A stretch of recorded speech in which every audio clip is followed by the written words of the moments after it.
Hi friends. So today we meet to talk about and discuss about prominent ear. Layman language में इसको बैठी अभी बोलते हैं। क्यों बोलते हैं? क्योंकि जो हमारे कान होते हैं वो थोड़ा सा ज़्यादा प्रोमिनेंट हो जाते हैं। जो नेचुरल कान होते हैं उनसे बाहर की तरफ दिखने लगते हैं। तो क्या ये कोई समस्या है? नहीं।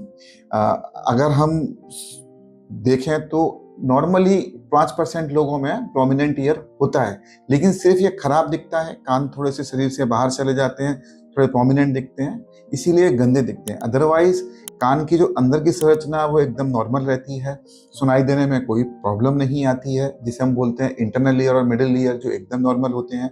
इसके अलावा आउटर ईयर के अंदर दो कंपोनेंट होते हैं, एक्सटर्नल ऑडिटरी कैनाल और द पिन्ना।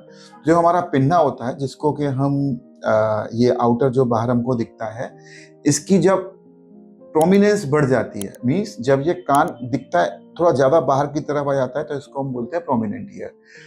5% लोगों में नॉर्मली ये चीज रह सकती है, खराब दिखता है, इसके लिए इसके ट्रीटमेंट की जरूरत होती है। तो कब हम बोलते हैं कि ईयर प्रोमिनेंट है? अगर हमारे स्कैल्प और the outermost part of rim, अगर इसका स्कैल्प से आउटर मोस्ट पार्ट का डिस्टेंस 15 to 20 मिलीमीटर से ज्यादा है या 1.5 to 2 सेंटीमीटर से ज्यादा है, तो हम बोलते हैं प्रोमिनेंट ईयर।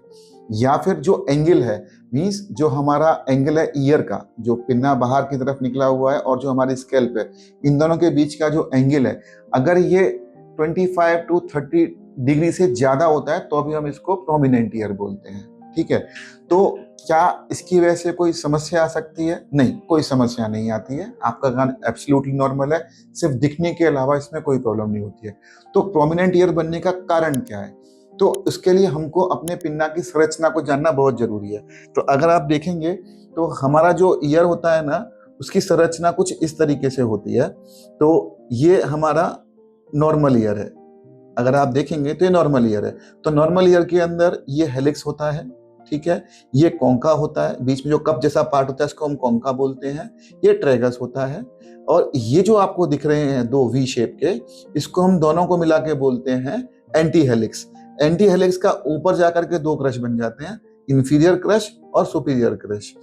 ये क्यों बनते हैं? क्योंकि हमारे कान के अंदर जो कार्टिलेज होता है उसके अंदर ये फोल्ड्स होते हैं, जिसकी वजह से ये बनते हैं।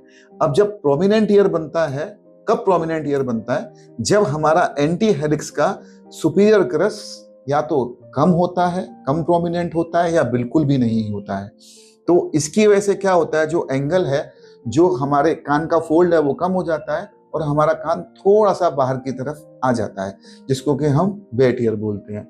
अगर आप इन दोनों को कंपेयर करेंगे तो यहाँ पर ये फोल्ड बन रहा है जिसमें ये इंफीरियर क्रश है, ये सुपीरियर क्रश है। अगर यहीं पे हम देखेंगे तो इंफीरियर क्रश तो बना, लेकिन सुपीरियर क्रश बना ही नहीं। ठीक है, तो इस सुपीरियर क्रश को अगर हम बना देते हैं तो काफी कुछ हद तक जो हमारा प्रोमिनेंट ईयर है वो ठीक हो जाता है। इसके अलावा कभी कभी ये भी देखा गया है कि जो हमारा कॉन्का है, अगर ये बहुत ज्यादा डीप है या इसके जो कार्टिलेज है अगर वो बहुत ज्यादा स्ट्रांग है, तो भी वो ईयर को काफी पुश करते हैं और जो एंगल है वो इंक्रीज हो जाता है। उसकी वजह से भी काफी टाइम पे प्रोमिनेंट ईयर होता है। तो दोस्त, सर्जिकल ट्रीटमेंट के बारे में हम बात करते हैं। इसके अंदर जो सर्जरी रहती है उसका निशान ना दिखे, जिसके लिए कि हम जो कट होता है ना, वो पोस्टीरियर ऑरिकुलर फोल्ड में लेते हैं, जो कि स्कैल्प और आपकी जो ईयर होती है उसके पीछे एक फोल्ड बनता है, वहां पे कट लेते हैं। वहां कट लेने के बाद हम इधर पेरियोस्टियम को एक्सपोज करते हैं और इस तरफ पूरे कार्टिलेज को एक्सपोज करते हैं। जैसा कि हम पहले डिस्कस कर चुके हैं, इसके दो कंपोनेंट होते हैं, एक के एंगल बढ़ गया है और दूसरे के अंदर जो एंटी हेलिक्स का सुपीरियर क्रश है वो प्रोमिनेंट नहीं है या फिर वो बना ही नहीं है। तो एक जो पहला कंपोनेंट है एंगल का, उसके लिए हम कार्टिलेज और पेरियोस्टम के बीच में एक स्टिच लेते हैं, जिससे कि ये एंगल नैरो हो जाता है। और दूसरे प्रोसेस के अंदर हम दोनों कार्टिलेज के ऊपर से एक एक सूचर को, जो कि नॉन एब्जॉर्बेबल सूचर होता है, यूजली प्रोलिन यूज करते हैं, उससे हम सूचर लेते हैं और सूचर लेने के बाद इस फोल्ड को रिक्रिएट करते हैं। अगर आप देख सकते हैं यहाँ पे, तो ये फोल्ड को वापस से रिक्रिएट किया गया है। ठीक है, और इन सूचर्स को लेने के बाद, ये सारे सूचर्स परमानेंट सूचर्स होते हैं, एक बार लेने के बाद कभी जिंदगी में पिघलती नहीं है, हमेशा अंदर रहते हैं और कभी फील भी नहीं होते। क्यों? क्योंकि ये फोल्ड के अंदर चले जाते हैं। ठीक है।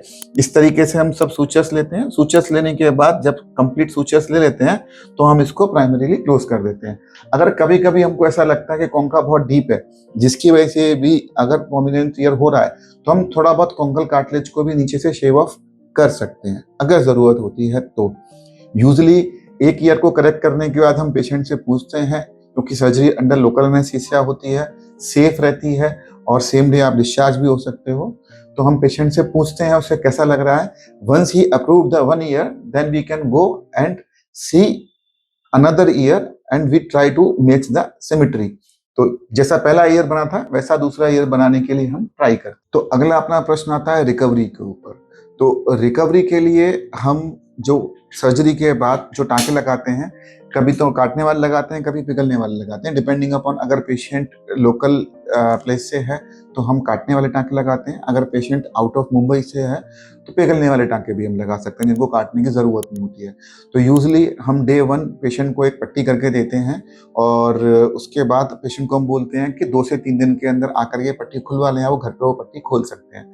उसके बाद कोई भी पट्टी करने की ज़रूरत नहीं होती है, एक ऑइंटमेंट होता है जो कि कान के पीछे लगाना होता है और 3 दिन के बाद आप नहा सकते हो।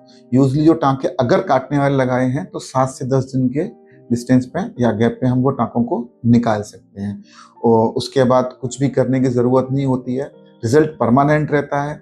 और क्योंकि जो टाँके अंदर लगाए हुए हैं वो पिघलने वाले नहीं हैं, तो जो रिजल्ट है वो फाइनल रहता है। अगर सर्जरी के बाद हमको ये लगे कि थोड़ा बहुत करेक्शन करना है तो वो भी लोकल एनेस्थीसिया में कभी कभी पॉसिबल होता है।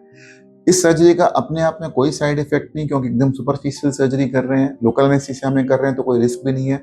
100% टाइम्स रिजल्ट्स आर एक्सेप्टेबल, लेकिन कभी कभी अगर रह सकती है तो स्लाइट एसिमेट्री रह सकती है। लेकिन अगर स्लाइट एसिमेट्री रहती भी है तो भी इजीली विजिबल नहीं होती है, क्योंकि हम एक बार में अपने कान का एक ही पार्ट देख पाते हैं, क्योंकि हमारे दोनों फेस के अलग अलग पार्ट में मौजूद है।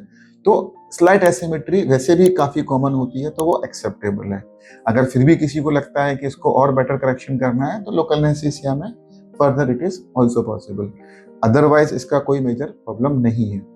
होप कि हमने आपके सारे क्वेश्चंस के अच्छे से आंसर किए हों।